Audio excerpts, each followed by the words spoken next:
have an amazing panel of speakers. There is this debate about the deconstruction of the American capitalistic system versus how do we position ourselves to accelerate, thrive, and take advantage of it. We have to control pools of capital, opening up the access doors so that people can pursue the opportunities that they want to pursue. 20 years ago, the mindset was, if you build it, they will come. Now, we have to meet people where they are. At the end of the day, what makes the company successful and grow is the people. If you don't have good people and you're not nurturing people, training people, you're not going to be successful. We need salespeople, accountants, creators, people who come up with something that we've never had before. We've seen the roadmap. Now the opportunity is, how do we do more of that? How do we expand that quick, fast, across the country?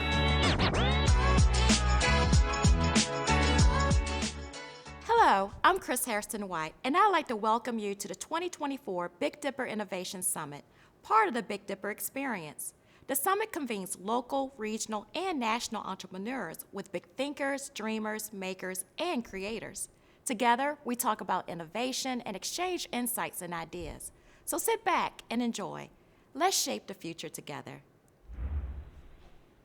Our Entrepreneurial Journeys and Future Frontiers session shares the insights, challenges, and innovations that shape the paths of an AI scientist and evangelist, a McDonald's franchise owner, and a maternity fashion brand mogul, from humble beginnings to groundbreaking success. Let's tune in.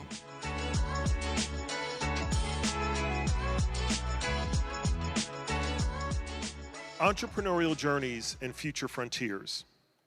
This is an opportunity to embark on a riveting exploration of entrepreneurship as industry pioneers share their extraordinary journeys. From humble beginnings to groundbreaking success, this is an opportunity to really unpack the insights, challenges, and innovations that shaped their paths. So whether you're an aspiring entrepreneur yourself or a seasoned business professional, this session promises inspiration, practical wisdom, and a glimpse into the ever-evolving landscape of entrepreneurship. Joining us in this session are Dr. Malcolm Muhammad from the Russell Innovation Center for Entrepreneurship, Nashley Cephas from Amazon Web Services, Ron Bailey from Rat Race Management, and Uyo Okebie Eichelberger from Made with Love Brands. I'm so excited to be here with this group today. And I'm, again, Dr. Malcolm Muhammad. And I have a really powerhouse group with me today, so I'm excited to get into this conversation. I want to kind of set the tone and set a context real quick for why I'm so excited, right? So, again, we're here to talk about entrepreneurship and pathways and journeys, and looking into the background of all these esteemed panelists up here, it really stood out to me that we have a lot to share about really growing businesses in general, but even going beyond that, how we use the growth of businesses to grow our communities, right? And that really, to me, it inspired all of the work. I am a professor of entrepreneurship, and like you said, I serve as a vice president for the Russell Center in Atlanta, and that really motivates all of my work. So I want to dive into that, right? This idea of growth. And so I first want to give the panelists an opportunity to introduce themselves, and really kind of share your story of growth, right? I've read a lot about each one of you, and so I'll start with Dr. Nashley, your growth with Amazon Artificial Intelligence and going back to your experience in Parpick. I want you to share that with the group because I thought that was so fascinating. Oh, absolutely, and I'm really excited to be here. Thank you all for having me. As mentioned, I'm Dr. Nashley Cephas. I am a principal AI scientist and tech evangelist at Amazon Web Services, and where we focus on responsible AI. I've been at Amazon over 7 years as a result of selling our startup company, our AI startup company, to Amazon in 2016. The name of that company was called Parpick. We were based in Atlanta. I'm still based in Atlanta, and CEO was Jewel Burks Solomon, which I think you'll hear from tomorrow. She's an awesome individual as well. And I was the CTO, the Chief Technology Officer. And you don't often find, especially in 2013, black females that are leading the AI company, doing the tech development behind an AI company, and actually having traction and customers enough to where you draw attention from the largest AI company in the world, Amazon, to want to come and purchase your product. And so that was pretty monumental back then. And I've seen a lot of growth happen in Atlanta, especially, which you also can recognize since then. And so I'm just a girl from Jackson, Mississippi, born and raised. And so when that happened, of course, I didn't have a lot of influences of STEM in my community. And so when we sold that company, I joined Amazon, but I also took some of that money, went back home, and purchased 21 acres of land and 8 buildings in downtown Jackson, Mississippi, in order to build an AI tech hub and really to pour back into the community that helped to create me. Because I know I wasn't just a one-off, and with the right resources, you could have a lot more Dr. Nashley Cephas coming out of Jackson, Mississippi as well. And with that, we also started a nonprofit called Being Path, where we do tech classes and really just bringing this resource and access to technology to people who would probably never get access to it otherwise.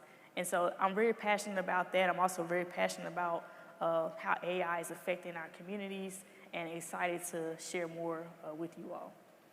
Yeah, we've got, thank you for that, Dr. Nashley. We've got great balance up here on this panel, especially when it comes to entrepreneurship, with Dr. Nashley bringing a heavy tech background. And I have this theory that, you can get sufficient skills that you need to grow a business. And I think this panel represents that, because we go from the heavy tech engineering background that you need to really scale a company, and then we move to Ms. Uyo with the branding and marketing side. So Uyo, can you kind of discuss, I know you got a lot of brands that you have built, which is impressive. Can you share that with the audience? Absolutely. Excuse me.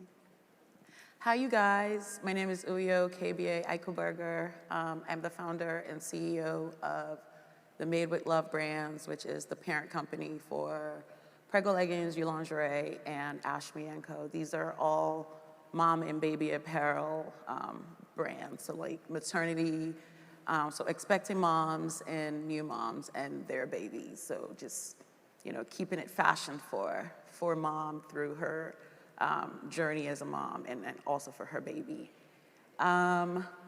Let's see, where do I start? So if you didn't peep that, my name is Nigerian. I was born in Nigeria. And if you know anything about Nigerians, entrepreneurship is in our DNA, basically. We're known for just hustling, both good and bad. However, my dad was a serial entrepreneur, so just growing up, I had that, to look up to. But my career actually took somewhat of a scenic route. I went to Georgia Tech and I studied computer engineering as my undergraduate degree, but decided that I did not want to actually become an engineer. So when I left college, I went into financial services, worked for a while, and then ended up deciding to go get my MBA. So ended up in North Carolina at Duke to get my MBA, where I focused on marketing and branding. Shortly after that, I got a job at Kraft Foods in Chicago, where I was in charge of the iconic Kraft macaroni and cheese brand, which was like the most fabulous job ever. But then, my husband and I decided that we were gonna start having babies. And so during my pregnancy, I was searching, I knew I was going to breastfeed. And when I started searching, I realized that there was really nothing cute in the market. So I asked a few girlfriends of mine who had had babies a few years before me, and they felt the exact same way, and that was when my aha moment sort of happened. And so I decided to, delve in and do more research. And when I did that, I realized that, there was a white space opportunity for me to take this on. And that was literally it. I traded my long days at Kraft for even longer days and night as an entrepreneur, go figure. And so I, had no design background at all. I just knew what I wanted to do.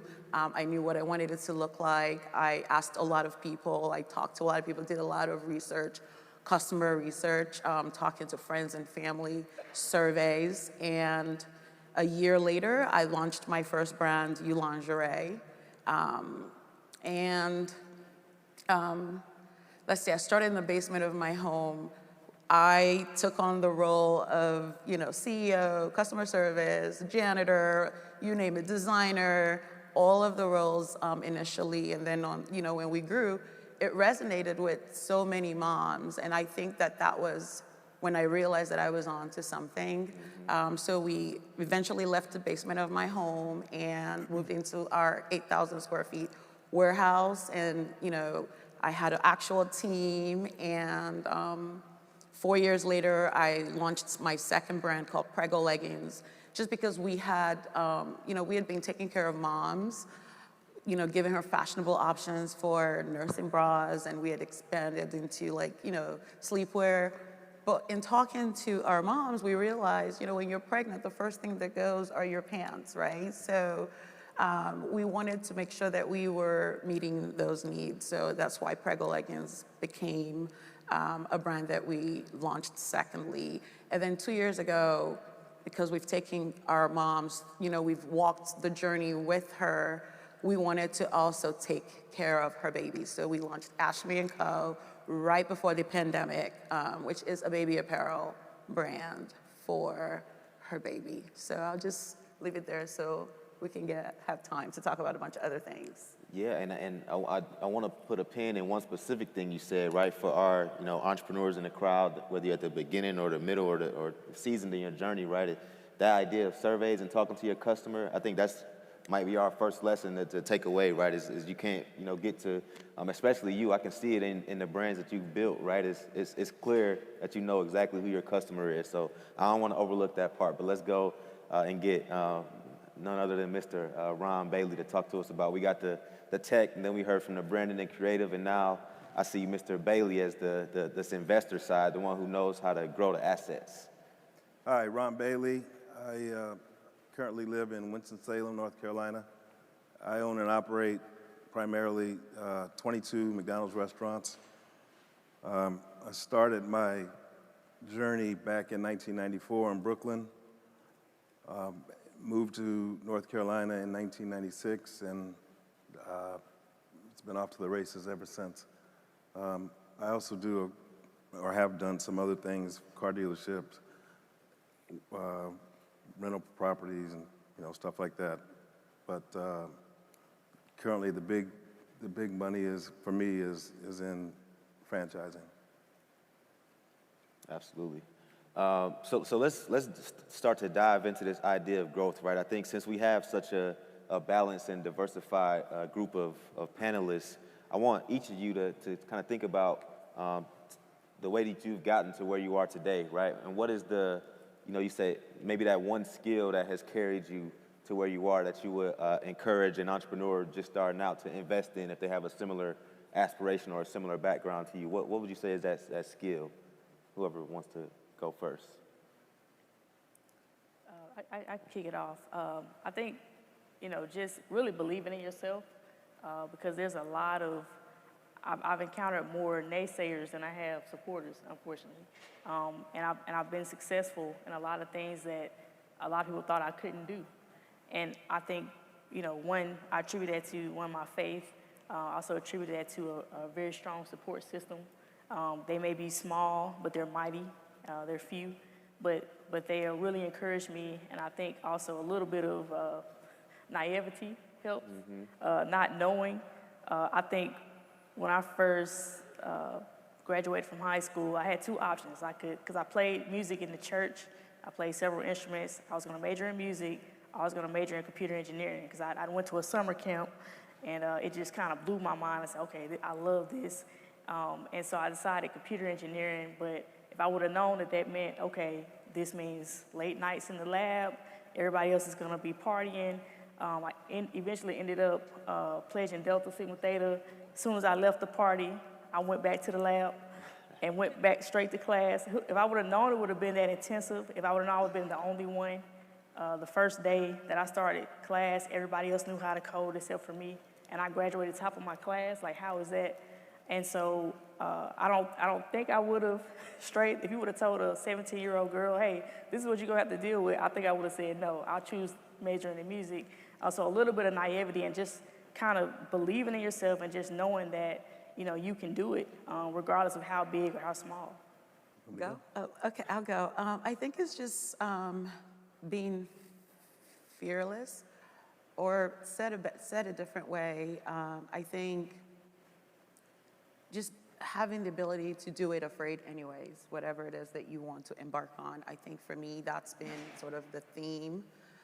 Because before I decided to start my own business, I was, I was in a six-figure, job. I was making good money, and to walk away from that was scary. But you kind of just have to, like she said, believe in yourself and know that you got it. And even if you fail, you don't look at it as failure, you look at it as lessons learned. Like, I tell my friends this and my team this all the time, like, I don't fail, I learn. And so that attitude carries me through the highs and the lows, and there are lots of lows when you have your own businesses. There's lots of highs too, but I think for me, it's the reason I've been able to stay the course. I've been in the business the last 14 years, going on 15 this year. And, for me, it's reminding myself that everything is figure-outable. It's what I say to my kids, it's what I'm trying to teach them. No matter what the problem is, it may cost money, it may cost manpower, whatever it is, everything is figure-outable. There's an answer to every single problem, whether we like it or not. So that's kind of my attitude and what's carried me through the years, year after year, to be successful, to build the brands that I've built as well. So my answer, or what worked for me, is I'm a real strong believer in visualization. So let me tell you a quick story if I can.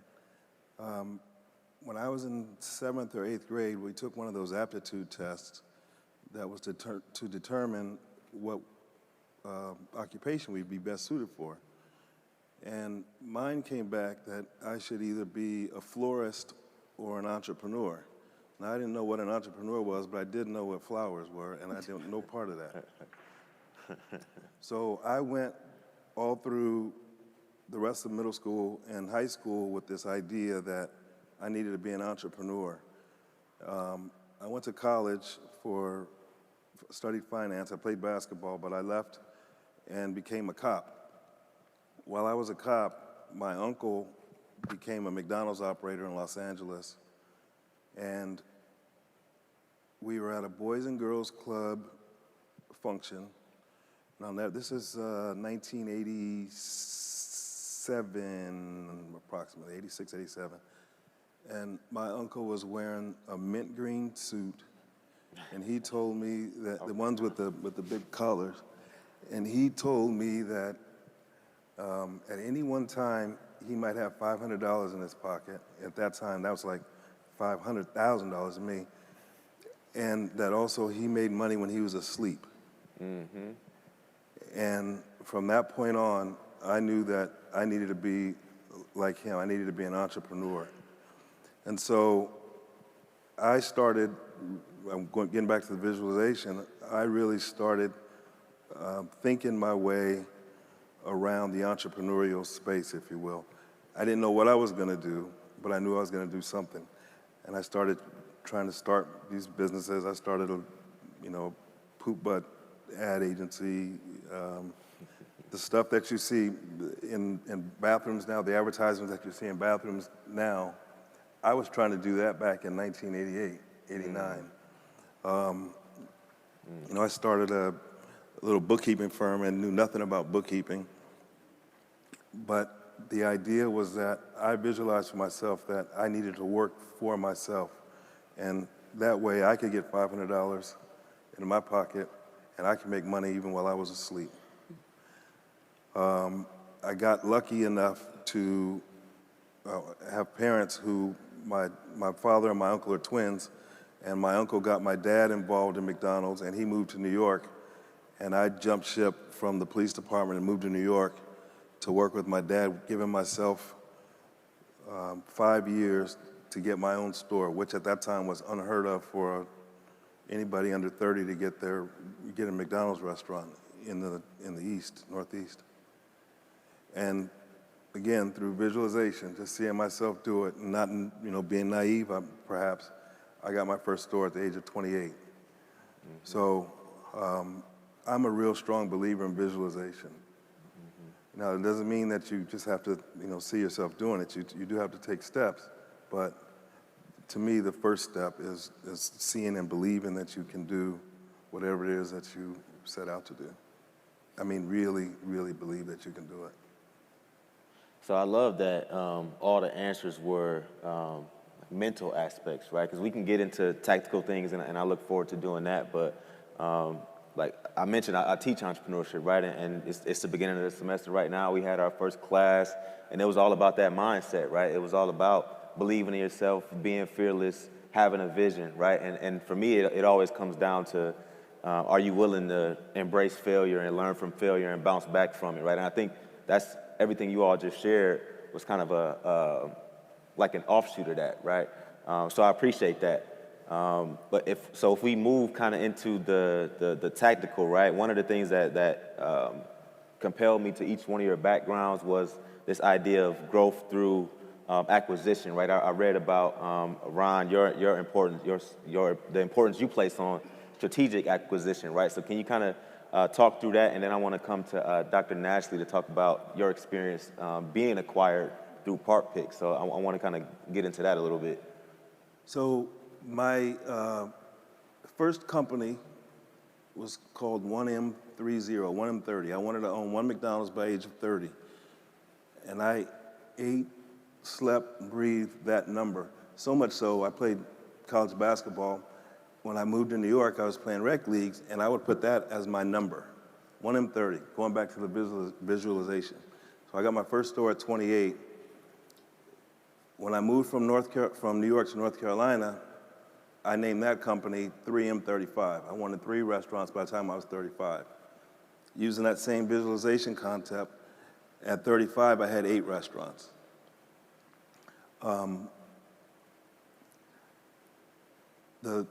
What I think kind of interests people the most about my story, I've owned 30 restaurants in my lifetime, and no partnerships. McDonald's doesn't allow partnerships other than spouses.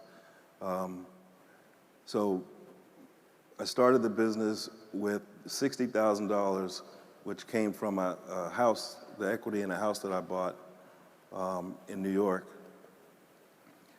And the first restaurant, I put money down, and the third restaurant, I put money down. But aside from those two purchases, I haven't put money into any of these stores, any of these deals I did. It's all been equity that's rolled over from one deal to the next. And so, a lot of that, most of it, I keep using this word, visualization, just seeing myself being able to do the impossible, what should be the impossible. When you put it in the universe, for me, it just seems to work. And so, I've been able to grow these restaurants. I've sold a few. I was actually in Southwest Virginia at one point. But my plan was to buy as many restaurants as I could, as long as they would keep giving them to me without me having to put any money into the deal. Once I got the stores, and it was up to me to make sure that they worked. I had the best people that I can get and took care of the people, et cetera. That's what my job is, to take care of people. But I've just, got to the point now where I don't need any more restaurants. I'm good. Yeah, so on one hand, we have that vision to be able to see a return on asset, a return on investment from investing in assets and seeing value. And then on the other end, we have that ability to build value, right? And build something that someone can see value in and see the return in, right? So can you talk to kind of that experience with ParkPick and what that was like, building something from the ground and eventually getting it acquired?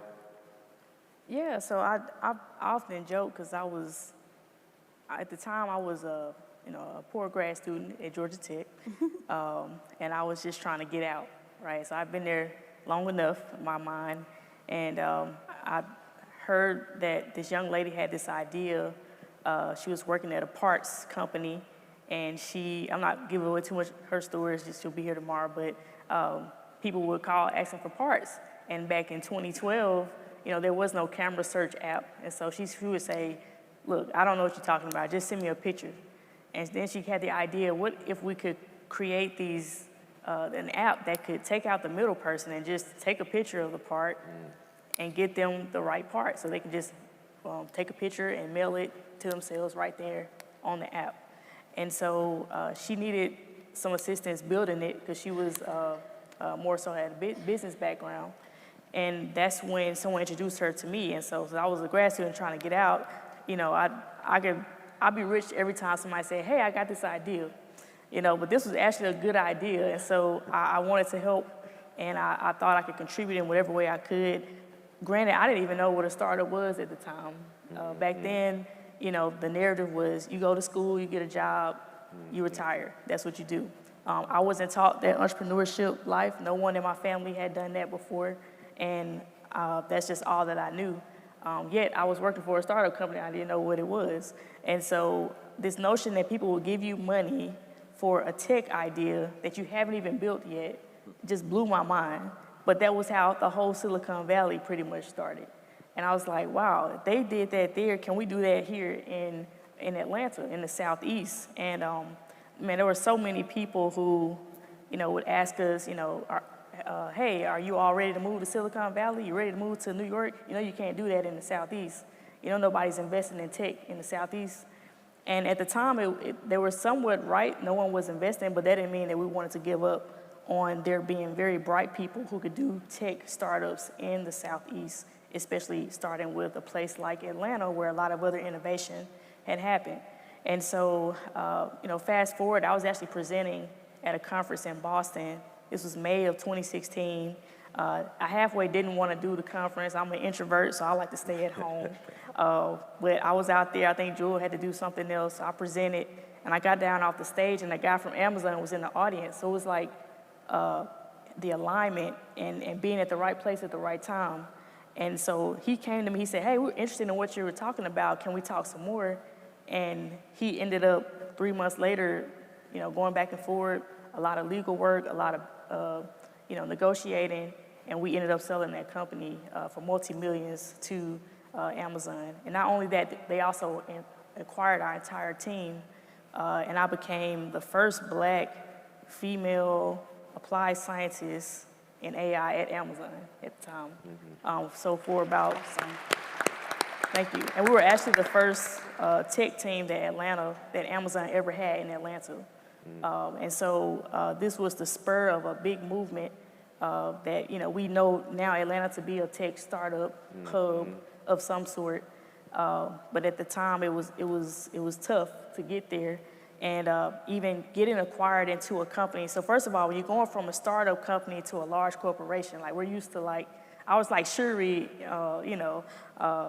on Black Panther, so I could call the shots, I do what I wanted to do, there's no glass ceiling.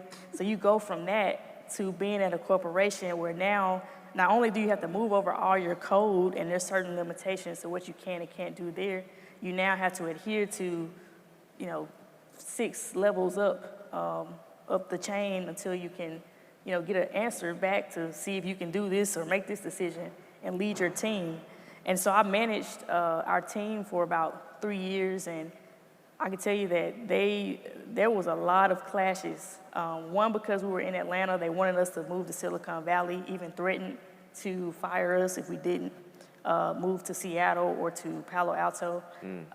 This was right before, of course, after the pandemic, everybody was working remote.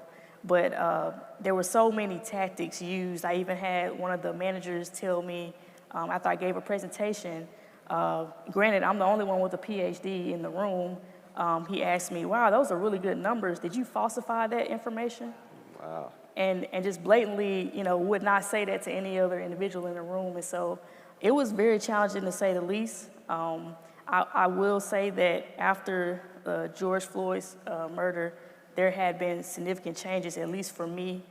in the corporate world, and that allowed me to stay, because I'll be honest, I had one foot out the door. When you get acquired by a company, you have this thing called the golden handcuffs. So you have to stay for so many years, 2 years, 3 years, until you get all of your stock to vest from that company, until you get all of your payout. Sometimes it's typically done that way, sometimes it's not. Obviously, Amazon had the upper hand. They had the larger legal team, so they had, everything mostly in their advantage. But these are some of the things we had to deal with. But ultimately, we ended up selling that company because, we ended up paying back all of our investors. All our investors got a return and took a chance on a black tech, female-led startup in Atlanta in 2013. And also, everyone benefited from the payouts. Jewel has her own venture fund called Collab Capital. Jason Crane, who was the COO, he's now been president of Slutty Vegan, if you're not familiar with. They're now valued at over $25 million. We also have several of our other engineers that are now going on to build other startups, and some of them still working at Amazon, some of them not. And so I think overall it was a good decision. When we return, we're going to explore what's needed to turn vision and passion into growth and opportunity.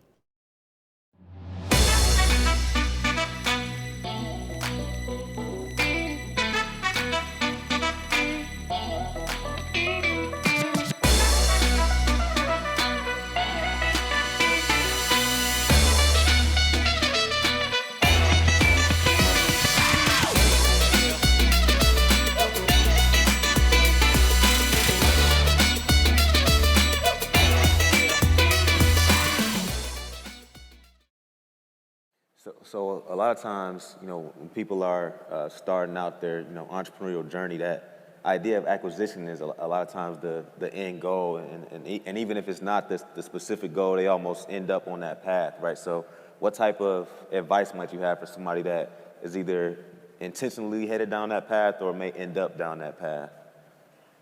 Well, I like what Ron was saying about the vision. If you know that you want to build a company, you want to take it all the way to public, and you want to run it throughout eternity, hand it off to, your next generation, your kids, your legacy, then start with that in mind. If we would have possibly thought differently about how we made those decisions earlier on, maybe perhaps we would not have to sell. And some people, that's their intent. That's the end goal, to be a serial entrepreneur, to get to sell, to create companies and sell as many companies as possible, keep, growing the bag and move on to the next thing because you get bored, and that's just the strategy that you have to think about in the beginning, because that helps you better set yourself up. It's kind of hard to do one or the other. I think at the time we were just, that was our first startup. We didn't know necessarily what would happen, but we just knew that this is what we needed to be doing at the time. And so, and then everything, like you say, right place, right time. I think, everything happens for a reason, and that set us up to do a lot of great things beyond that. Mm-hmm. Thank you. So, Uyo, your approach to growth is very fascinating too, right? Because you have the parent company, right, Made with Love Brands, and then you have these underlying brands. And so, can you kind of give some insight into your strategy and maybe your vision, right? That seems to be the word going around today. What's the vision behind, what I call, and you may have a better term for it, but brand diversification, right? Managing all of these different, seemingly separate entities, right? How do you manage that, and what's the strategy and vision behind it? When I first started, it was the nursing bra company, because that was the need that I had at the time. It came out of my own personal need, right? But as you go through, when you start a business, at first you are, you're creating products that was out of your own personal need. But if you want to grow, you have to listen to your customers, right? You have to listen to what they're telling you. You have to listen to the reviews. You have to listen to the research and adapt. And the way I look at it is, I feel like your vision and your passion has to marry with the data, right? And the research, because that's how you scale and that's how you grow. It was how we were able to get from one brand to the next, right? It was going through the customer journey with her in mind, right? Understanding what she needs, what her pain points are, and what she's looking for. I liken it very much to like a relationship. When you are in a relationship with someone, you start out with what you think is the perfect vision, right? But obviously, you can't assume you know everything about what your partner also needs. And in my case, my partner are these expecting and new moms, right? So you have to listen to what they're telling you. You have to anticipate their needs. You have to understand where she's spending her time. What is she looking for? All of those things in the same way you would do in a relationship, right? So for us, it's understanding that. It's how we were able to start with one company and we're the third. And the parent company, the reason why we needed that was, at first we were sort of just like, we needed to find a way to have economies of scale. We were spending marketing dollars on each brand, but we were talking to somewhat similar audiences. So we needed to find a way to bring it all together so that we're not spending, $1 million here and $1 million here, but we're talking somewhat to the same audience. So how can we, combine the two and find the synergies between and grow from there? That's so important, the idea of economies of scale. Can you just share what's an example of one of the resources that's shared between all three brands? I think that's important. So for instance, it was so difficult at first. So when we got our warehouse, we're like, okay, so who pays the rent? Is it Prego Leggings? Is it You Lingerie? Or is it Ashby? Who's paying the rent? Who pays the people? So we needed to do that. We needed to form a parent company. And so what happens is each brand contributes to this parent company whose job is just to take care of, SG&A. So it's paying the rent, it's paying the people, all of the things that are shared between the brands. That's what Made with Love does. So it just sort of simplified things for us, in just kind of growing the business and growing the brands. Absolutely. So I want to shift gears just slightly, right? Because at the beginning I talked about how growing businesses and growing communities kind of goes hand in hand to me, right? And I think all of you have exhibited that in some form or fashion, right? I think I went to your website, Uyo, and the first thing I saw, it said, "What is done with love is well done." And that quote just stuck with me. So I'm actually going to go to Mr. Bailey first and swing back to you, because I know you talked about parent company, and I know you probably have some insights on that as well. So I want to give you the opportunity to share on that. But my question is more so about this idea of community, right? Because as I was looking at your profile and your businesses, what stood out was you seem to put the people first, right? It was always about the same three people that were with you in the beginning are still with you in some capacity. Your mission statement starts with empowering people to deliver fresh food in a clean environment, right? So can you talk about that importance that you place on putting the people first and what that does for your business? Yeah, so everybody out here can probably make a better hamburger than I can. But you can't do it 1,700 times a day, every day. Or I can. But I can because I have people that will do it. And so it's my job to make sure that those people have everything that they need to be successful. But it's still just a job. So I have to do what's necessary to make sure that those people find value within themselves to do the job that I need them to do. So I think I mentioned before that I had 8 stores at the time I was 35. I was able to hire somebody who felt stronger about being an operations person than I did. So I was able to hire a director of operations, and I overpaid her so that she would stay in place. And then together we grew the business to what it is now. She's still with me. I did move people from New York to North Carolina, and those people are all still with me to this day. So it's been 30 years this year. As far as community, I'm not real big on charitable giving. I don't like giving money to the Red Cross and watching from $1, 20 cents go to the cause and 80 cents go to admin, et cetera. I have a passion, and my wife, we have a passion for athletics. My wife played volleyball at the University of Southern California. I played basketball at Cal Poly, Pomona in Southern Cal. And so what we decided to do was to take our money and every year, so I guess it's been 10 years, we stopped it during COVID, but we funded AAU basketball with the intent of hoping to get 5 kids scholarships through basketball. Now, these aren't the kind of kids that you'll see on TV or playing in the NBA. None of my kids will ever make it to the NBA. But they can go to Virginia State. They can go to some other CIAA school or MEAC school. They can go. We wound up getting kids that actually played in the ACC. And we wound up getting, I think, 53 kids scholarships. But that was money that I was in control of, and I knew where the money was going. None of the kids that played in our program had to pay a dime. Their parents didn't have to pay a dime. And so that was our community outreach. I'm not a big fan of just writing a check and hoping that it goes to the cause. So yeah, that's where I see value in giving back to the community. Yeah, and that's so, yeah. Amazing. That's so important.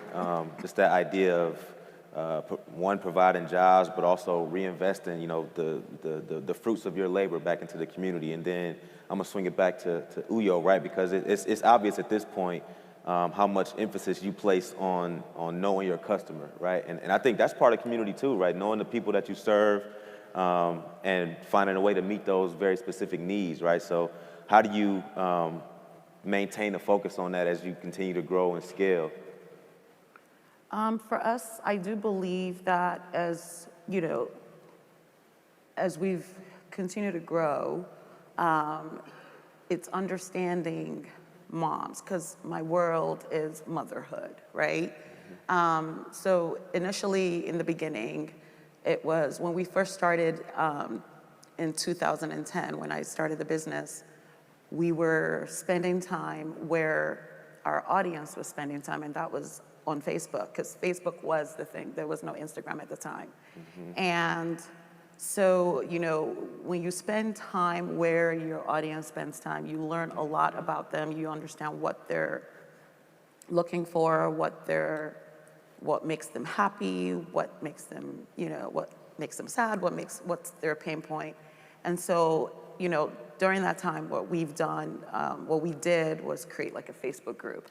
So when you purchase a product from us, you'll get like an email as part of like a flow that we have that will ask you to join our community of other moms. And it wasn't just my team on there, it's other moms that are moderators. And we're talking about everything from, I'm breastfeeding and, my baby won't latch. And yes, that's not what our products are for, but we're creating a safe space for her to feel like she's heard, and there are other people that feel like she does, and she can ask questions and she can gain knowledge. So I definitely believe that while we're, creating products that meet her needs, we're also creating a community of moms. We call ourselves the Mom Tribe, where, people who are first-time moms that don't know the first thing about being a mom can feel, solace that, there's other people just like me, like I'm not alone. So community is a big thing for us. Of course, as time goes on and technology evolves, now there's Instagram, now there's TikTok, so we're constantly staying on the edge to make sure that we're following the market trends. And, the one thing you can count on, that is consistent is change. So as things are changing and evolving, that's what we're doing. So we're building and evolving with her. So we always just want to know where she's spending time, because that's where we want to be, because we want to make sure that we're talking to her in real time.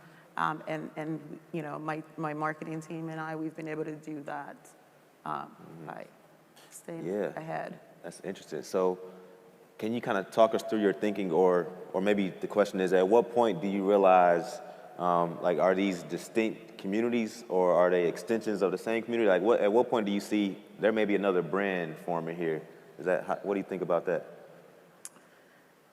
I mean, for us right now, so, you know, when I started, like I said earlier, when I started, it was the maternity bra company, right? And we were all things breastfeeding. We were all about boobs. Like, that's what we did. Like, my husband, who helps me a lot with the business, knows a lot about, you know, breastfeeding and nursing bras, I'm sorry. And then, so just going through that journey, you know, following mom to the next phase of her life, which is postpartum. So after you have a baby, you're postpartum. There's a whole need, and I don't know who we have here in the audience that's a mom that can relate to this, but you know, when you're pregnant, we're there, but then when you're postpartum, there's just, your body's not the same, so you need different things. You need a different type of outfit, you know, you get different leggings. So just when you listen and you hear her and you understand what she's looking for, you're able to formulate products that fits her need. And it's not just about what I want, it's about what she wants, but doing it in a way that is profitable, because at the end of the day, that's why we're in business, right? We're not here for freebies, right? But I think you'll be successful if you are always a student of the game, right? You always have to be learning. What I thought, like for instance, whenever we're launching a new product, it's never just about what we think. We always have to keep her and have like moms as part of like our planning team to make sure that we're always looking for the next thing and what that looks like for her. Yeah, and I think did you have something? Oh, I just want to say, it's so much I didn't know about child. I'm not a mother, but I watched the documentary, and ooh. Yes. I started texting all the moms I know, you know, just thank you, just for what you did out there. You know, Yes, for real. There's so much that, it is. so yeah, I appreciate it. It is. And so part of it too is, I say we're in the business of making moms feel good. And when you have a baby, after you have a baby, your body does not look nothing like it was before. And it takes a while for you to get that back. And sometimes you may never get that body back. But part of what we do is we celebrate the new body that you're in. And part of what we're doing is creating products that allow you to embrace the new phase of life, the new body that you're in, and not mourn the person that you were before. Because at the end of the day, you literally grew a whole human with organs and all of that. So that's to be celebrated. So for us, we're all about celebrating her and making her feel good and creating products that allow her to feel amazing about herself.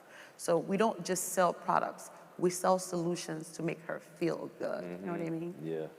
Yeah, and that's a good segue too to Dr. Nashley's community work, because really what I'm hearing you say is you maintain a really deep understanding along the life cycle of motherhood, right? And then finding, you know, problems you can solve along the way, right? And that's one thing that I drill into the minds of my entrepreneurship students is, at the end of the day, it's all about problem solving, right? And I think with your community work, Dr. Nashley, you've seen the same thing, right? You're looking at the life cycle of almost like tech involvement for, you know, people in underserved communities, right?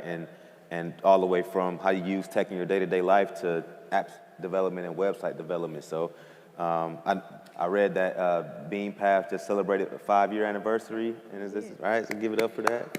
Yeah, that's good stuff. So first, can you kind of define for us or visualize, right, keeping with the theme, what does it mean to have like a tech gap?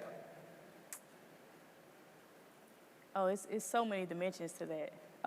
We can have tech gap in terms of not having access to the actual equipment. We saw that through the pandemic. We see the tech gap in not having access to internet. There are places less than 10 miles, outside of major metropolis cities in Mississippi that don't even have access to internet. And a lot of rural areas in the United States still are like that. We also see the gap in terms of just knowledge. Some of your most wealthiest individuals are not tech savvy. And so sometimes it crosses not just the racial lines, but the regional lines, the historical lines, the generational lines. If I were to set up a little stand on a corner in San Francisco or Silicon Valley and say, free AI tech help, I would have a line down the street. If I did that in Jackson, Mississippi, which I've tried this, no one would show up. First of all, they say, it's hot outside, why is she out there? She crazy, she must not be from around here. She must not know what goes on around these parts. But I think what we had to do was really figure out, okay, we know we have a gap, but sometimes people don't know what they don't know. And so how do we reach them? How do we meet them where they are? I can't just go into a summer camp or to a senior citizen home and start talking about LLMs and generative AI and what accountability and transparency means in terms of software development and product inclusion. I might have to have a fish fry. Okay, I might have to have a music concert. I may have to, which we actually built, or the first building that we completed in our tech district was the makerspace. And that's a place where you can come, you can use 3D printers, you can use laser cutters, you can use sewing, we have sewing machines.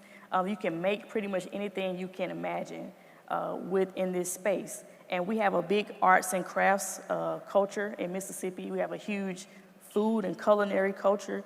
And so you use those things to draw people in because that's what they know.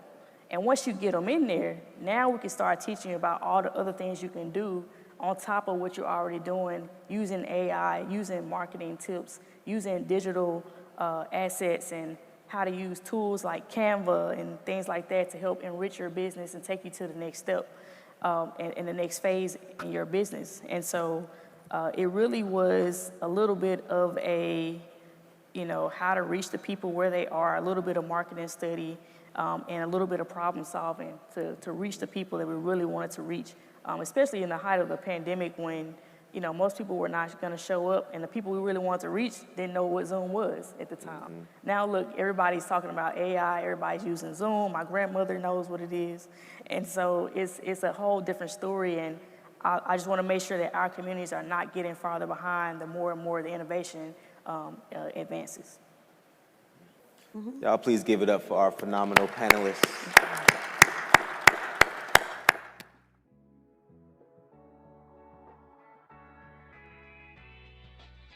Thank you to our guests, Dr. Nashley Cephas, Ron Bailey, and Uyo Eichenberger, and to Dr. Malcolm Muhammad for moderating the panel. Special thanks to JMI, Virginia State University, and the Big Dipper Innovation Summit partners for convening this vital conversation. Learn more about Big Dipper Innovation by staying connected with us.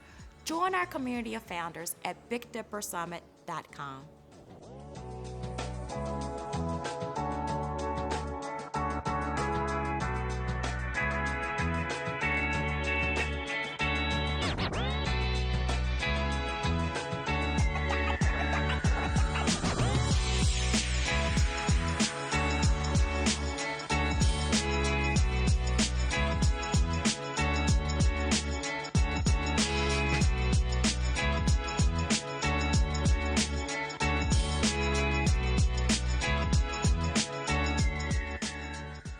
Wealth and self-determination. And one of the biggest things that happened post the civil rights movement was this brain drain. Highway construction, just financial discrimination, you name it. I mean, everybody in this room is familiar with it in some way, shape, or form. A lot of people talk about it, but few people actually do it.